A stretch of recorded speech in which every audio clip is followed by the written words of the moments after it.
Bonjour, le sujet de mon exposé aujourd'hui est le traitement des glomérulonéphrite lupiques. Alors quelques mots d'abord sur la néphropathie lupique, quelques chiffres. Vous savez en gros qu'il y a 27 000 patients atteints de lupus systémique en France, et parmi ces 27 000 patients, on considérait qu'environ 40% risquaient de développer une néphropathie lupique. Il est possible que ce chiffre soit un chiffre surévalué. On a l'impression quand même maintenant que le pourcentage de patients atteints de néphropathie lupique est moins important. Alors les néphropathies lupiques, le risque est variable, hein, notamment en fonction de l'origine ethnique. C'est moins fréquent chez les patients caucasiens que chez les patients qui sont noirs, antillais ou africains, que chez les patients latino-américains et que chez les patients asiatiques. Les atteintes rénales sont plus fréquentes chez les enfants, et chez les patients lupiques, rares heureusement, qui sont de sexe masculin. Le pronostic était pas très bon, jusqu'à il n'y a pas très longtemps. On considère environ, enfin les études montrent qu'il y avait environ 10% des patients atteints de néphropathie lupique qui évoluaient vers une insuffisance rénale chronique justifiant la dialyse. Et c'était une des causes essentielles de la mortalité. Cette mortalité, vous voyez, c'est ce qui est représenté sur cette diapositive qui est connue et qui compare donc l'évolution de la mortalité sur environ 10 000 patients lupiques en fonction de la décennie. Et ce que vous pouvez voir, hein, c'est qu'en rouge, la mortalité d'origine liée à l'atteinte rénale du lupus a considérablement décru à travers les décennies, hein, puisqu'elle était à environ autour de 17-18 dans la décennie 70. Et maintenant, elle est autour de 2, hein, il y a une surmortalité de 2, là on voit c'est autour de 5, mais ça a continué à diminuer dans les années 2000. Donc ça veut dire que les traitements qui sont des traitements habituels du lupus, corticoïdes, hydroxychloroquine, immunosuppresseurs, ont permis d'améliorer considérablement la mortalité d'origine lupique. Ça c'est un point qu'il faut garder en tête et j'y reviendrai dans le courant de mon exposé. Alors, en France, il y a une étude qui a été faite par nos collègues marseillais, coordonnée par Laurent Chiche, et vous voyez que l'atteinte rénale, hein, c'est la dernière ligne en rouge, hein, l'atteinte rénale est une cause de surmortalité des patients lupiques. Donc ça veut dire que c'est un ennemi à combattre, et c'est vraiment quelque chose qu'il faut prendre en considération. Il faut savoir identifier l'atteinte rénale au cours du lupus. Alors ça se justifie bien sûr que les patients lupiques fassent des bandelettes urinaires. Idéalement, il faut l'inscrire dans le programme d'éducation thérapeutique. Je rappelle au passage qu'il est quand même toujours surprenant que la prise, les bandelettes urinaires ne sont pas remboursées. Bon, c'est quand même un problème qui peut gêner certains patients. Et ça veut dire très schématiquement qu'on doit surveiller de manière très régulière la protéinurie. Et si on fait un examen remboursé, donc plutôt le ratio protéinurie sur créatinurie, ce qu'on appelle le spot urinaire, que la protéinurie de 24 heures qui est plus compliquée à faire, à obtenir. Alors, très schématiquement, on considère qu'il faut avoir une preuve histologique, il faut identifier l'atteinte rénale, et il faut donner donc faire une ponction de biopsie rénale chez les patients qui ont une protéinurie supérieure à 0,5 ou un ratio supérieur à 0,05, ça dépend du type de ratio. Alors cette ponction de biopsie rénale est très importante parce qu'elle permet de confirmer le diagnostic, elle permet de montrer quand même que l'atteinte rénale est en rapport avec le lupus, hein, parce qu'on peut avoir un lupus, une atteinte rénale liée à un diabète par exemple. Plus important, elle permet de classer l'atteinte rénale en fonction de la dernière classification de l'International Society of Nephrology. Et ça permet de définir un pronostic et surtout de proposer un traitement spécifique. Alors, il y a quelques règles à connaître pour la ponction biopsie rénale, pour son interprétation. Comme je viens de vous le dire, donc il faut une protéinurie le plus souvent supérieure à 0,5 g par 24 heures. Il faut avoir un anatomopathologiste qui connaisse bien la classification de l'International Society of Nephrology. Il faut avoir plus de 10 glomérules pour pouvoir classer la maladie, en incluant les KHT. Et le pathologiste doit vous donner un index d'activité, hein, c'est ce qui figure dans le compte-rendu à la fin, grand A, et un index de chronicité, Et j'incite nos collègues à lire l'ensemble de la ponction biopsie rénale, du compte-rendu de ponction biopsie rénale, et de ne pas se contenter uniquement des conclusions. Donc on doit avoir à la fin la classification USN avec l'indice d'activité et l'index de chronicité. Rappelez-vous que les pains à cacheter sont comptabilisés dans l'index d'activité, donc on peut se retrouver avec des situations où on peut avoir des classes 4 qui vont être complètement inactives. Un point qui est important aussi, et là aussi je me permets d'insister, concernant la glomérulonéphrite extramembraneuse dont on parlera à la fin de mon exposé, on peut avoir des dépôts extramembraneux, mais l'anatomopathologie selon la classification ne vous dira glomérulonéphrite de classe 5 extramembraneuse que si plus de 50% de la surface de plus de 50% des glomérules est atteinte. En gros, si vous avez 40% de la surface de 40% des glomérules, il y a une atteinte extramembraneuse, mais elle n'est pas mentionnée dans la conclusion et on ne dit pas classe 5. C'est important à savoir ça parce qu'on a des malades qui gardent des protéinuries résiduelles qui ont en fait des glomérulonéphrite extramembraneuses mais non reconnues par la classification. Alors très rapidement la classification, donc il y a 6 classes.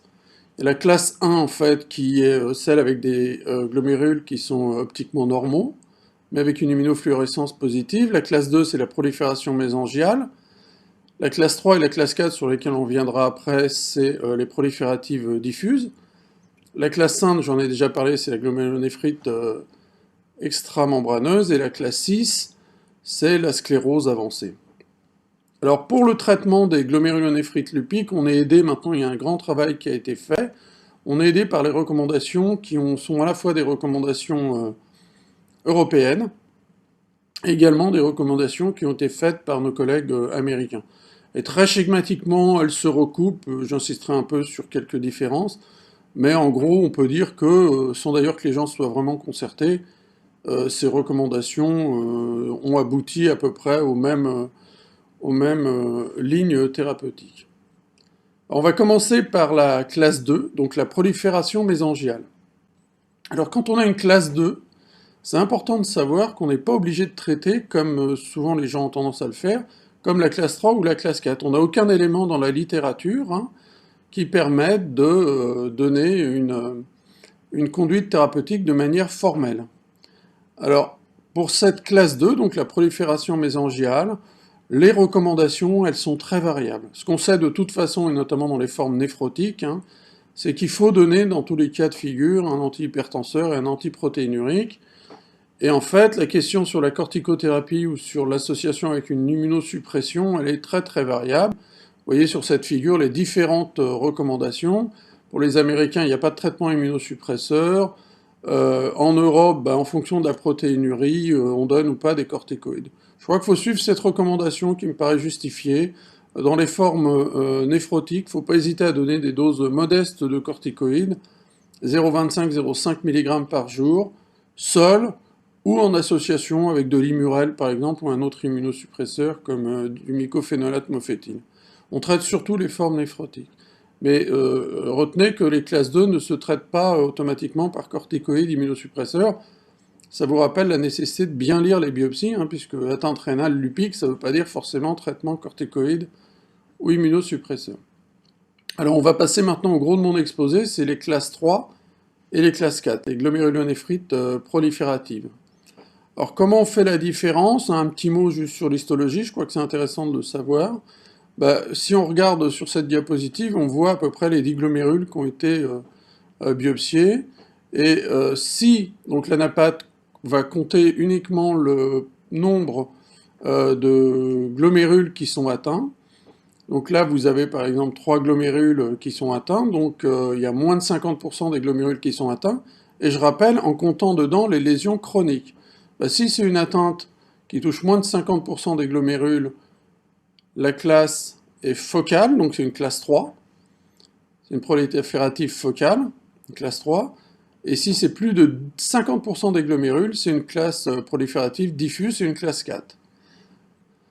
Ensuite, l'anatomopathologiste va regarder les différents glomérules et il va voir si ces glomérules sont atteints sur plus ou moins de 50% de leur surface en majorité. Si c'est moins de 50% de la surface de la majorité des glomérules, l'atteinte est dite segmentaire, grand S. Et si c'est plus de 50% de la surface de la majorité des glomérules, on va dire que c'est une atteinte qui est une atteinte globale. Donc on peut se retrouver comme ça avec des atteintes donc segmentaires, globales, actives ou inactives, avec un index de chronicité. Alors c'est important d'avoir une bonne notion de l'histologie rénale, et notamment du caractère de chronicité, parce qu'on peut se retrouver avec des éléments biologiques, une protéinurie qui persiste par exemple, et qui ne justifie pas de traitement corticoïde immunosuppresseur, parce que cette atteinte peut être liée simplement à une atteinte résiduelle. Alors quels sont les traitements des néphropathies de classe 3 et classe 4? Globalement, on a tendance à proposer un traitement équivalent dans les deux types d'atteintes rénales. Alors, de manière très schématique, on a proposé que les traitements, à l'instar de ce qui est fait en hématologie, que le traitement allait être proposé en 2 étapes. La première étape, et c'est important de garder ça en tête, c'est la phase d'induction de la rémission. Et il faut bien garder l'ensemble de la proposition, induction de la rémission. C'est-à-dire qu'on va essayer de viser la rémission, et j'insiste dessus parce que souvent, finalement, on traite les gens de manière un peu systématique, mais on ne sait pas quel est l'objectif qu'on essaye d'obtenir et quand on doit essayer de savoir si cet objectif est atteint. Alors les 6 premiers mois, de manière très schématique, mais on en reparlera aussi, c'est le traitement d'induction de la rémission. Rappelez-vous, hein, cette étude qui a été publiée donc en 92, donc ça fait quand même quelques années maintenant, mais qui reste solide, que le traitement de référence de la néphropathie lupique, c'est les perfusions d'endoxan selon le schéma du NIH, 0,7 g par mètre carré, toutes les 4 semaines. Alors ça s'adressait quand même à des atteintes rénales récidivantes assez sévères qui avaient été référées au NIH, donc probablement pas toutes les néphropathies lupiques qu'on traite. Et ce traitement de référence cyclophosphamide intraveineux est associé à une corticothérapie qui était à forte dose dans ce schéma. En fait, compte tenu de la relative mauvaise tolérance de l'endoxan, du cyclophosphamide intraveineux, et notamment du risque d'aménorrhée induit par ce médicament qui a une toxicité ovarienne, il y a un certain nombre d'autres molécules qui ont été proposées pour essayer d'obtenir une rémission. Le premier d'entre eux, et ça vous le connaissez, hein, c'est l'acide mycophénolique, hein, c'est le Cellcept, et c'est la grande étude qui avait été faite et qui s'appelle l'étude ALMS, donc on mélangeait des classes 3 et des classes 4, on traitait les patients avec 1 g de Cellcept par jour en visant à peu près 3 grammes pendant 6 mois, et on comparait ça au schéma du NIH, 0,7 g par mètre carré de cyclophosphamide. Et le résultat, vous le connaissez, hein, c'est que quand on compare le nombre de patients qui ont été mis en rémission, on a la même chose dans les 2 bras. Et donc les 2 médicaments sont équivalents, probablement équivalents. C'est important parce que c'est une étude de supériorité. Le problème dans cet essai, un des problèmes, c'est qu'il y avait un nombre important de morts dans le groupe sous Cellcept, 9 morts, ce qui est considérable, beaucoup de patients qui étaient originaires d'Asie, avec un maniement du Cellcept qui était un peu compliqué, des petits poids, donc peut-être qu'il y a eu des neutropénies sévères, mais vous voyez que finalement, on n'a pas de différence en termes d'efficacité entre les 2 bras, en termes d'induction donc de rémission. Et à cause de ça, tout le monde le sait, hein, c'est que le Cellcept n'a pas obtenu son autorisation de mise sur le marché. Les effets indésirables étaient comparables, essentiellement digestifs, hein, donc c'était une période de traitement qui était relativement courte. J'insiste à nouveau donc sur le nombre différent de morts entre les 2 bras et qui étaient en défaveur du Cellcept. Alors le résultat, il figure sur cette diapositive. Donc quand on prend l'ensemble des patients, c'est la partie gauche de la diapositive, mais il n'y a pas de différence en termes de patients répondeurs au traitement, hein, 56 versus 53%.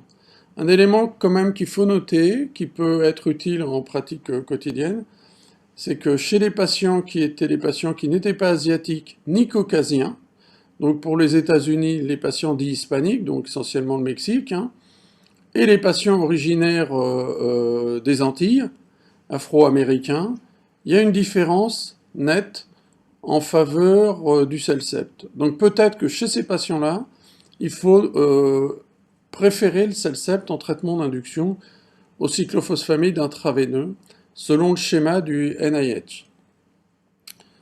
Donc à cause de ça, la conclusion, c'est que le MMF n'était pas supérieur au cyclophosphamide intraveineux selon le protocole du NIH. Et donc, je répète ce que je vous ai dit, on utilise maintenant le Cellcept en France, mais il faut se souvenir que c'est une utilisation qui est hors AMM, ce qui peut poser des problèmes à terme, hein, et il faut que nous soyons vigilants dessus. Et je vous rappelle aussi que le MMF a été génériqué avec des modifications importantes de la pharmacologie pour certains d'entre eux, qui font d'ailleurs que chez les patients avec atteinte rénale, on continue à prescrire pour l'essentiel du Cellcept. On n'a pas de données, bien sûr, de ce type-là au cours du lupus. Alors, pas de différence entre l'endoxan utilisé selon le schéma du NIH, une toxicité ovarienne de l'endoxan, du MMF entre 2 et 3 grammes qui est aussi efficace. Quelles sont les alternatives? Alors, la première alternative qui a été proposée par Frédéric Oussiot, c'est le schéma Eurolupus. Vous le connaissez probablement tous. En gros, ce schéma est très simple. L'idée est de diminuer la dose totale d'endoxan que vont recevoir les malades pour diminuer la toxicité de l'endoxan. Et donc dans ce schéma, le Eurolupus Trial, qui avait été publié par Frédéric Oussiot, il comparait donc un schéma classique, c'est la partie haute de la diapositive, donc de l'endoxan tous les mois, à de l'endoxan 500 mg tous les 15 jours, 6 perfusions au total. Or les résultats sont intéressants, la dose totale d'endoxan reçue est différente. Alors il faut faire attention parce que tous les malades n'ont pas eu exactement ce qui était prévu, c'est pour ça que ça ne correspond pas forcément à 3 grammes, on englobe dedans la poursuite du traitement, hein. Donc en fait on reçoit donc une dose différente d'endoxan dans le bras NIH classique, plus élevé, autour de 10 grammes, alors qu'on reçoit autour de 5 grammes dans le protocole Eurolupus. Et quand on regarde, et ça c'est très intéressant, à 10 ans, et vous savez que la plupart du temps on utilise, on en reparlera, des critères de substitution pour juger l'efficacité du traitement. Là on utilise des critères qui sont des critères solides. En haut on voit le nombre de décès, qui est probablement le critère le plus solide. Ici, on voit le nombre d'évolutions vers l'insuffisance rénale, c'est le panel B, et le panel C, c'est les patients qui n'ont pas de doublement de la créatinine. Donc, dans l'étude de Frédéric Oussiot, on a maintenant des données à 10 ans, ce qui est un élément très important et qui permet de juger de la validité de ces données. Bref, quand on compare les deux bras, endoxan forte dose versus endoxan faible dose, on n'a pas de différence entre les deux bras, ce qui est très intéressant et qui veut dire que le cyclophosphamide en schéma court, selon le protocole Eurolupus, c'est un protocole qui est très solide, quoi. Deux, trois réserves. Bon, pendant longtemps, on avait noté que dans cet essai, c'était essentiellement des patients caucasiens et probablement le profil des néphropathies lupiques chez les malades afro-américains est différent. Donc on pensait qu'on ne pouvait pas extrapoler. En fait, il y a des données récentes qui viennent de l'utilisation de l'endoxan dans un protocole utilisant l'abatacept et l'endoxan qui montrent que probablement les patients noirs américains répondent très bien aussi au schéma Eurolupus. On attend l'essai quand même un peu plus complet. Deuxième remarque, c'est finalement le nombre de grossesses. On est surpris de voir qu'il n'y a pas de différence dans le nombre de grossesses chez les patients qui ont reçu des petites doses versus les patients qui ont reçu des faibles doses. Et le dernier point, moi, qui attire toujours mon attention, mais qui n'est pas, qui est probablement une variante statistique, c'est que curieusement, il y a plus de cancers dans le groupe à faible dose, il y en a 6, alors qu'il n'y en a qu'un dans le groupe à forte dose, avec un P qui est à la limite. Bon, c'est probablement le fruit du hasard, et je pense pas qu'il faille y attacher beaucoup d'importance, mais ça veut quand même dire bon, qu'il faut, il faut garder ça en tête, et que les objectifs initiaux qui étaient de diminuer les complications à la fois ovariennes et le risque de cancer, on se rend compte que on expose les malades à beaucoup moins d'endoxan, mais que finalement c'est pas absolument probant. Mais en tout cas, l'effet à 10 ans et l'efficacité est équivalente dans les deux bras. Alors, ça veut dire en gros que si on reprend d'ailleurs les références qui sont les références américaines, quand on se met dans la phase d'induction des néphropathies lupiques, ben voilà ce qui est proposé aux États-Unis, mais c'est à peu près la même chose en Europe, et j'ai fait figurer en couleur les grades de la recommandation. Bah, quand on a un patient qui a une atteinte lupique, on a le choix entre le Celcept, 2 à 3 grammes par jour pendant 6 mois, on en reparlera. Probablement il faut le préférer au cyclophosphamide chez les patients qui sont afro-américains ou entre guillemets hispaniques, mais hispaniques américains. Versus le cyclophosphamide qui peut être donné donc soit selon le schéma Eurolupus, donc 500 mg tous les 15 jours, 6 mois de suite, 6 fois, 6 perfusions, tous les 15 jours, 6 perfusions, versus le schéma du NIH, donc 500 à 100 mg toutes les 4 semaines pour 6 mois. Et ça, c'est associé avec une dose de corticoïdes qui est variable entre 0,5 et 1 mg kg, plutôt 0,5 quand on donne une perfusion initiale à un bolus de médrol, des bolus de médrol au début, ou chez les patients qui sont caucasiens, il ne faut pas hésiter à diminuer la dose initiale de corticoïdes. Donc on a des recommandations qui sont assez solides, et donc un traitement d'induction des néphropathies lupiques de classe 3 et de classe 4 qui est maintenant bien codifié. Alors c'est ce que vous voyez sur cette diapositive représentée autrement, et c'est représenté autrement parce que en fait, vous voyez que la durée, là, elle figure pas. Hein. La durée, c'est à peu près 6 mois. Mais ça a été fait par analogie avec ce qu'on faisait en hématologie, et peut-être qu'à terme, on sera amené à faire des modifications, et en tout cas à personnaliser beaucoup mieux la durée du traitement chez les malades. Alors pourquoi est-ce qu'on va modifier ça? C'est parce que il faut toujours se souvenir quand on initie un traitement des néphropathies lupiques, qu'on essaye d'induire une rémission. Donc ça veut dire qu'il faut qu'on ait une idée quand même correcte de la rémission, ce qui n'est pas évident, et de savoir quand est-ce qu'on va l'évaluer. Dans ce schéma, c'est à peu près à 6 mois. En fait, les choses sont en train probablement de changer, et c'est ça que je voudrais vous présenter. Hein. Quelle est la rémission? Quand est-ce qu'on doit l'évaluer? Et qu'est-ce que c'est la rémission, pour être précis, et comment on surveille en gros une néphropathie lupique qu'on traite dans la période initiale. Un mot juste pour vous rappeler ce que je vous ai dit tout à l'heure. Hein. En théorie, on devrait avoir des critères solides. Hein, c'est ceux qu'avait Frédéric Oussiot dans ses essais. Donc c'est soit la mort, l'atteinte du rein, l'évolution vers l'insuffisance rénale et la dialyse, hein, ou le doublement de la créatinine. Vous voyez, ça c'est des essais qui justifient une surveillance pendant 10 ans. Donc aussi bien l'industrie pharmaceutique que les médecins et les patients surtout ont du mal à attendre 10 ans avant d'avoir la conclusion d'un essai thérapeutique et de savoir donc comment on va évaluer une atteinte rénale. Donc on a maintenant, mais il faut garder ça en tête quand même, on a en permanence des facteurs, des paramètres de substitution qu'on utilise. Alors ça peut poser des problèmes. Je vous en montre 2-3 exemples. Vous voyez sur cette diapositive, c'est les essais principaux qui comparaient l'endoxan au cyclophosphamide. Et quand on regarde en fait, on se rend compte que le taux de patients dits en rémission complète, qui doit donc être l'objectif initial, dans la première étude, l'étude de Ginsler en 2005, dans l'étude de Hong en 2005, dans l'étude de Appel en 2009, le pourcentage de malades en rémission complète, vous voyez, il est très très faible. Hein, il est autour de 8%, 10%, 20% maximum. Bon.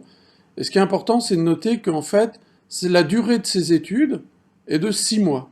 Donc quand je vous dis qu'on va changer le traitement de rémission à 6 mois, ça pose un problème. Ça veut dire qu'à 6 mois, on va avoir des maladies en rémission complète. Alors la définition de la rémission complète, elle peut être un peu stringente, hein, ça peut expliquer pourquoi les résultats sont si mauvais dans ces études. Mais il faut garder ça en tête, c'est-à-dire que la rémission complète à 6 mois, c'est quelque chose qui est très très difficile à obtenir. L'exemple, il vient directement de cette étude, hein, l'étude de Chan. Alors il utilisait l'endoxan péros, mais peu importe. Et vous voyez, c'est simplement à 1 an. Et là, à 1 an, on passe à 70% de patients qui ont une rémission complète. Donc ça veut dire que, contrairement à ce qu'on a tendance à faire de plus en plus, très probablement, la tendance, quand on cherche la rémission complète, c'est de ne pas trop se presser. Hein. C'est-à-dire qu'il faut éviter de vouloir changer toutes les 15 jours le traitement en se disant il y a toujours une protéinurie importante et donc ça veut dire que le traitement ne marche pas. Probablement ce sont des médicaments qui prennent du temps, l'endoxan ou le Celcept, Et en gros, très schématiquement, il faut compter entre 6 mois et 1 an avant d'avoir une rémission complète. Alors comme je vous l'ai dit tout à l'heure, la tendance actuelle, c'est pas du tout celle-là. On a tendance à essayer d'obtenir des paramètres de substitution qui vont être des paramètres beaucoup plus précoces. Et parmi ces paramètres de rémission, donc ce qui va me permettre de dire bah, finalement mon traitement a marché, je vais changer de phase, donc je vais passer en phase de maintien de la rémission, pas d'induction de la rémission, bah, il vient notamment des études, là encore, de Frédéric Coussiot. Très schématiquement, il prend ces patients qui ont été inclus dans les protocoles précédents, et ce qui est très intéressant pour lui, c'est qu'il corrèle avec les éléments à long terme, donc je vous ai parlé tout à l'heure, mortalité, temps de doublement de la créatinine, et ce qu'il voyait là, c'est qu'en gros, à 3 mois, quand on avait une protéinurie inférieure à 1 gramme à 3 mois, c'était un très bon élément, bien corrélé avec un pronostic rénal de bonne qualité, en utilisant les critères qui sont les critères solides. Donc la protéinurie, très très probablement, à 3 mois, autour de 3 mois, je vais un petit peu moduler ça après, bah, en gros, la protéinurie, c'est l'élément le plus simple pour savoir si on a commencé à induire une rémission, et si cette protéinurie, elle doit être environ en dessous de 1 gramme. Là, récemment, on a une publication qui a été publiée en 2015, toujours en utilisant les données de Frédéric Coussiot. On prend les données de Frédéric Coussiot dans cet essai et on regarde avec des courbes ROC ce qui va permettre de dire quel est l'élément le mieux corrélé avec l'évolution sur le long terme. Et très schématiquement, c'est ce que vous avez sur cette figure, bah, quand on a une protéinurie en gros entre 0,7 et 1 gramme à 1 an, inférieure à 1 gramme à 1 an, on a une très bonne corrélation avec l'évolution sur le long terme. Ce qui est intéressant aussi dans cet essai, dans cette publication, c'est que Frédéric Coussiot a fait varier un petit peu la valeur prédictive de ces différents tests en fonction de la présence d'une hématurie, d'une leucocyturie. Et en fait, on se rend compte que ces deux éléments biologiques ont très peu de valeur, voire diminuent les performances prédictives de la protéinurie. Donc j'insiste, la rémission, c'est d'abord et avant tout la protéinurie. La période où il faut essayer de l'évaluer, il faut essayer de passer en dessous de 1 gramme le plus tôt possible, on va dire, à peu près à 3 mois. Et il faut avoir au maximum une protéinurie inférieure à 1 gramme à 1 an. Il y a d'autres propositions qui ont été faites. Quand on prenait les patients traités dans l'étude ALMS, les patients étaient vus toutes les 4 semaines. Et on faisait un certain nombre de prélèvements. Et en fait, quand on regarde le C3, par exemple, les patients qui avaient un C3 qui était normalisé à la semaine 8, donc à 2 mois, étaient beaucoup plus répondeurs que les patients qui avaient un C3 qui ne s'était pas normalisé. Et ça, c'est quand on comparait à la rémission définie au 6e mois. Et c'était la même chose pour la protéinurie dans cet essai. Une réduction de la protéinurie de plus de 25%, on avait un taux de répondeur qui est un taux de répondeur très important. Et donc ça veut dire en gros, très schématiquement, c'est d'ailleurs ce qu'on fait nous en pratique courante, bien évidemment, comme tout le monde, on surveille la protéinurie de manière répétée. On aime bien que la protéinurie baisse, voire passe au-dessous de 1 gramme le plus tôt possible, autour de 1 mois, 2-3 mois, pardonnez-moi, et aussi que le C3 commence à se normaliser. Ça nous permet de sentir qu'on va approcher de la rémission. Un mot quand même sur ces critères qui sont, je vous le rappelle, les critères biologiques, et dont la sensibilité est parfois sujette à caution. Le meilleur exemple, c'est cette étude qui a été publiée par David Wolfsy. En fait, ils ont pris les résultats qui sont des résultats négatifs, où on comparait l'abatacept versus placebo, avec un traitement de base qui comprenait le MMF. Et en fait, des critères avaient été définis pour cet essai, et vous savez que ça a été un échec. L'abatacept n'apportait pas de rémission plus importante que le groupe placebo. Ce qui est intéressant, c'est qu'en prenant les patients inclus, en utilisant les définitions biologiques, c'est ce qui figure sur cette diapositive, d'autres essais, la définition de la rémission proposée par la CR, la définition de la rémission de l'essai lunaire avec le rituximab, de l'essai ALMS, de l'essai Access, on se rend compte que là, dans les mêmes malades, avec les résultats biologiques, mais avec des critères de réponse différents, l'essai a été un succès. Donc ça veut quand même dire que ces données biologiques sont des données qui sont des données intéressantes pour le suivi. C'est plus le mouvement global qui est intéressant que les résultats eux-mêmes.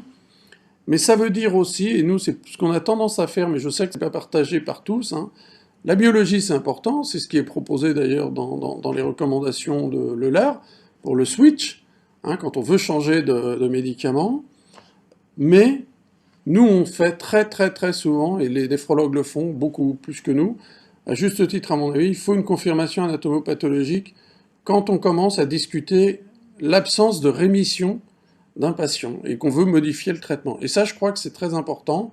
Il ne faut pas hésiter à faire des biopsies rénales à nos malades, c'est ce que font les néphrologues. Alors, je sais que c'est plus difficile en pédiatrie, en rhumatologie, mais je crois que c'est une tendance qui devrait être poursuivie parce que la biologie seule, elle est insuffisante.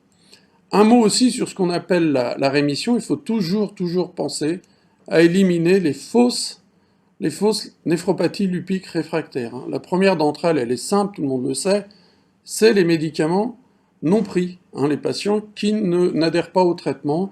Donc ça, c'est des moyens simples pour savoir si votre patient prend le traitement, on dose le plaquenil, si le malade a un anticoagulant, on vérifie que l'INR est normal, qu'il est devenu macrocytaire sous immurel, etc. C'est très fréquent. 40% des malades, au bout d'un an, n'ont pas pris correctement leur traitement, et très probablement, c'est une étude qui est en cours dans le service, une partie des patients qu'on qualifie de néphropathie réfractaire et qui évoluent vers la dialyse sont en fait des malades qui ne prenaient pas leur traitement. Ça, c'est la première chose. La deuxième chose, hein, c'est que je vous rappelle que le Cellcept, pour 1 gramme de Cellcept, la formule acquise, l'acide mycophénolique, donc la drogue efficace, varie de 1 à 10. Hein, c'est ce qu'on avait montré avec les aires sous la courbe de l'acide mycophénolique. Le Cellcept, c'est une prodrogue. Donc quand on donne 1 gramme à quelqu'un, on ne sait pas exactement combien il y a d'acide mycophénolique dans le sang. La cible de l'acide mycophénolique, c'est l'inosine monophosphate déshydrogénase du lymphocyte. Donc entre la dose de Cellcept que vous donnez et ce qui arrive dans la cellule et qui inhibe l'enzyme, il y a un monde. Et donc il faut essayer de diminuer la taille de ce monde, si je puis dire. Il ne faut pas hésiter à faire des aires sous la courbe d'acide mycophénolique. Ça permet d'éliminer les sous-dosages médicamenteux. Quand on a une protéinurie importante, on élimine plus de Cellcept, donc on est probablement moins efficace. Et vous savez qu'il y a un PHRC en cours qu'on coordonne, qui va permettre, j'espère, de montrer que le fait d'adapter la dose de Cellcept à son AUC permet d'avoir une meilleure efficacité. Hein, je vous rappelle ça, c'est important, quand on a une hypoalbuminémie importante, l'air sous la courbe d'acide mycophénolique est diminué. Peut-être que c'est pour ça que le Cellcept marche moins bien dans les glomérulonéphrite extramembraneuses, qui sont des glomérulonéphrite néphrotiques. Bon, une fois qu'on a éliminé les fausses néphropathies réfractaires, qu'est-ce qu'on fait à 6 mois quand on n'a pas eu de réponse? Les recommandations, elles sont simples.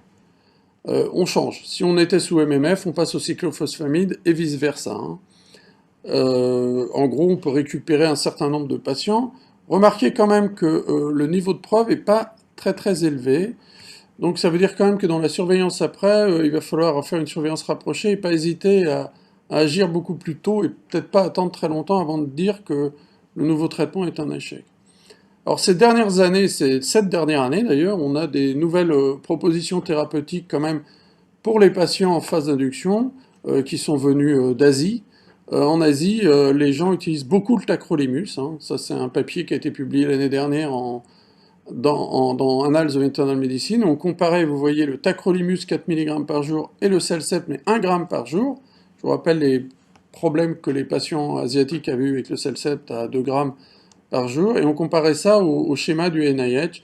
Et en gros, ça fait la même chose en traitement d'induction. Il y a un autre papier qui a été publié dans Annals of Rheumatic Diseases, où là c'est tacrolimus associé à de la prénisolone, et là on le compare au Cellcept, et très schématiquement, on obtient un résultat qui est équivalent. Alors on a tendance ne pas tellement utiliser le tacrolimus, pourtant c'est un médicament qui semble marcher très bien. Peut-être qu'on va l'utiliser de plus en plus, et en tout cas le proposer dans les formes réfractaires. Alors, une fois qu'on a obtenu la rémission, là, on va essayer de passer en traitement de maintenance. Alors, le traitement de maintenance, en fait, on a le choix très schématiquement entre 2 médicaments. Le premier médicament, c'est simple, c'est de poursuivre le Cellcept. Alors l'élément qui plaide en faveur, c'est l'essai ALMS.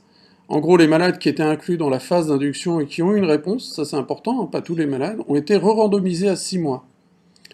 Et là, on leur proposait soit du MMF, soit de l'Immurel et une corticothérapie faible dose. Et on mesurait après, selon un critère simple qui figure sur cette diapositive, hein, la réussite ou l'échec du traitement. Donc l'échec du traitement, c'était le décès ou une insuffisance rénale terminale, ou un doublement de la créatinine, ou une poussée rénale. Et en gros, hein, le MMF a montré qu'il était plus efficace à 2 grammes par jour, 2 grammes par jour en maintenance, hein, comparé à l'Immurel 2 mg par kilo, avec un P qui est très significatif. En fait, très probablement, il faut moduler ça, parce qu'un certain nombre de patients qui ont répondu dans le groupe MMF, c'était des patients qui avaient reçu de l'endoxan, donc peut-être c'est un effet retardé de l'endoxan. Très schématiquement, on pense de plus en plus, et d'ailleurs c'est les recommandations, que le MMF et l'Immurel sont des médicaments qui se valent en phase de maintien. Bon, nous, on a tendance à maintenir le MMF si on a initié le MMF.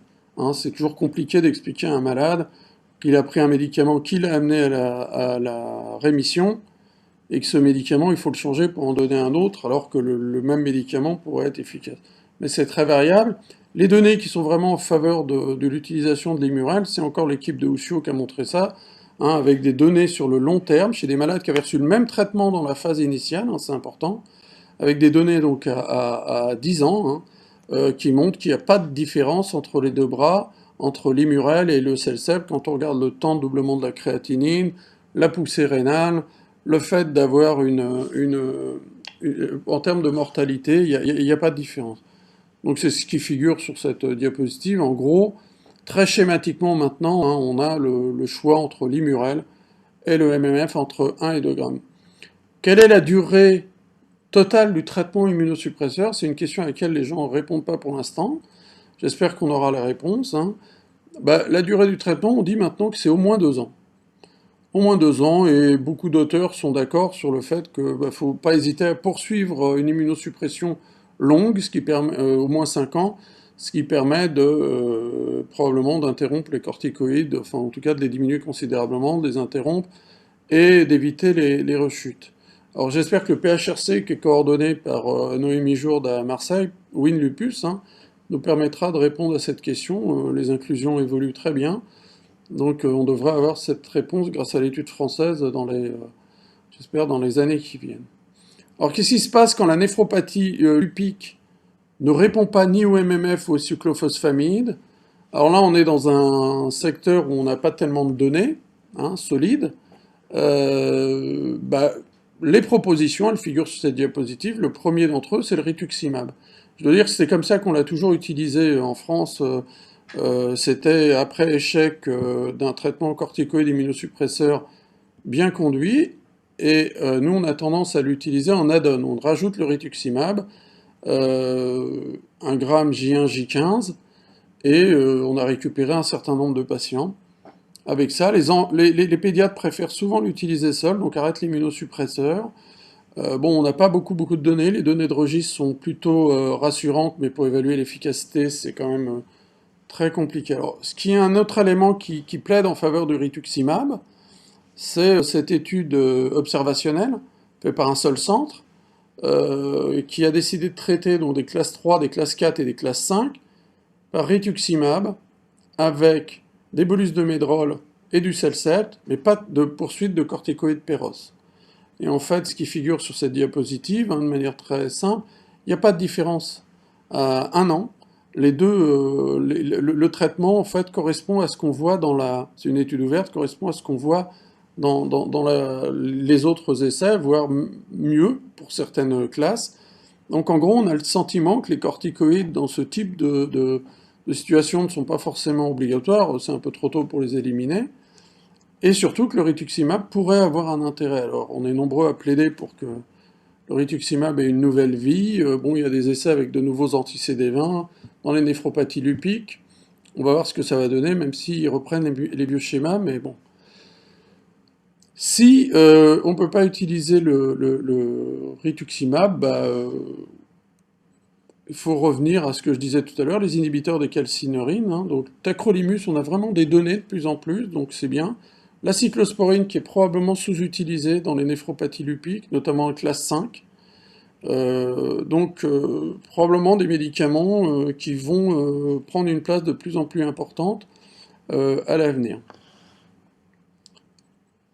Donc voilà, quand on résume, hein, si le patient s'améliore, bah, tant mieux, on passe en maintien, et le maintien c'est Cellcept ou Immurel. S'il n'y a pas d'amélioration, rituximab ou inhibiteur des calcineuries. Donc voilà pour le traitement des classes 3 et des classes 4. Je vais juste conclure en vous parlant du traitement des classes 5. La conclusion est relativement simple et figure sur une seule diapositive. Hein. On a des recommandations, on a des propositions, on va dire. On n'a pas vraiment d'essais, on commence à avoir des données issues d'un certain nombre d'essais mélangés entre eux. Très schématiquement, les classes 5, vous savez que l'évolution spontanée peut être favorable, notamment dans les formes qui ne sont pas protéinuriques. Donc dans ces formes-là, on peut essayer de commencer à traiter les patients avec des antiprotéinuriques, en l'occurrence des inhibiteurs de l'enzyme de conversion, et ne pas proposer de traitement. Et on peut voir comment ça évolue.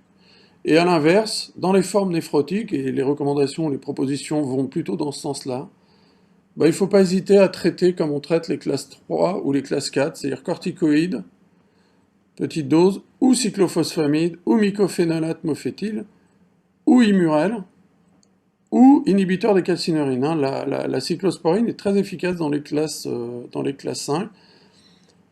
Et si ça ne marche pas, nous on essaye parfois le rituximab dans ce type de situation, comme on fait dans les classes 3 ou dans les classes 4. Et le traitement de maintenance est un traitement qui va être un traitement avec des faibles doses de corticoïdes, et on retombe sur les immunosuppresseurs dont on a parlé pour les classes 3 et les classes 4. Voilà, je suis prêt à répondre aux différentes questions sur le chat. À bientôt. Vous avez pu voir dans la conférence que les inhibiteurs des calcineurines sont en plein renouveau. Donc on les utilisait très peu et on continue à les utiliser très peu en France dans le traitement des classes 3 et des classes 4. Mais très probablement ils vont avoir une place de plus en plus importante dans cette indication. La situation où ils étaient utilisés assez fréquemment en fait, avec démonstration de leur efficacité, c'était dans les classes 5. Donc classe 5, notamment néphrotique, il y a une place pour les inhibiteurs des calcinurines et pour la cyclosporine. Autre élément qu'il faut garder en mémoire, c'est que la cyclosporine peut être donnée pendant la grossesse. Hein, donc on peut parfois l'utiliser dans une période de grossesse. Deuxième question, c'est est-ce qu'il y a encore une place pour les plasmaphéreses dans le traitement des néphropathies lupiques? Très honnêtement non. Dans le lupus, il y a d'ailleurs de moins en moins d'indications pour les plasmaphéreses, hormis les formes neurologiques résistantes, il y a très peu de démonstrations de leur efficacité. Question numéro 3, y a-t-il des indications à l'autogreffe de moelle? Alors c'est autogreffe de moelle, mais en fait c'est intensification thérapeutique, hein, c'est ça qui est intéressant. Et donc ça nous permet de donner des médicaments plus fortes doses. Là il n'y a encore pas d'indication, beaucoup de nouveaux traitements, donc réponse plutôt réservée. Bon, ça justifie de toute façon d'avoir mobilisé les cellules avant, on est dans une situation compliquée dans la néphropathie lupique, donc ça rend les choses beaucoup trop compliquées, quoi. Une autre question, devant une néphropathie glomérulaire classe 3 ou 4, à partir de quel indice d'activité histologique faut-il intensifier le traitement? D1. Alors non, en fait, c'est pas comme ça que les choses sont rendues. D'abord, c'est un pourcentage l'indice d'activité histologique, et très schématiquement, on traite les formes qui sont des formes actives. Donc il n'y a pas vraiment de niveau d'activité. Mais sachez simplement, et ça nous est arrivé plusieurs fois, qu'on peut avoir des classes 3 ou 4 complètement inactives. Et donc avec un indice d'activité à 0%, un indice de chronicité variable. Et ça pose deux problèmes. Le premier, c'est d'être sûr qu'on est tombé dans la bonne région, parce qu'il y a des biais d'échantillonnage quand on fait les biopsies. Et donc on peut tout à fait imaginer être dans une partie qui est une partie qui va être inactive, mais la partie à côté est active. Et il nous est arrivé plusieurs fois de lever le traitement immunosuppresseur dans ce type de situation et d'observer quand même des rechutes, comme si d'autres parties du rein étaient en fait actives comme je l'indiquais auparavant. Donc peut-être qu'il faut faire un peu plus attention. Et on a de plus en plus tendance, nous, à se donner, même dans les atteintes qui sont complètement inactives, à donner un traitement immunosuppresseur pendant 6 mois pour vérifier que on a entre guillemets stérilisé complètement le rein de ces lésions actives. L'autre question ensuite. Que pensez-vous du protocole WIN-Lupus? C'est un très bon protocole qui est coordonné par nos collègues de Marseille, par Noémie Jour de Chiche, et j'incite tout le monde à y participer le plus possible. Est-ce que 2 ans de traitement immunosuppresseur est acceptable? Oui. Oui, bien sûr. C'est le minimum actuellement, et je pense que ce sera on aura la possibilité avec ce protocole qui, en termes d'inclusion, qui avance bien, on aura la possibilité de répondre à la question importante, c'est est-ce qu'il faut arrêter le traitement immunosuppresseur après 2 ans ou est-ce qu'il faut le maintenir?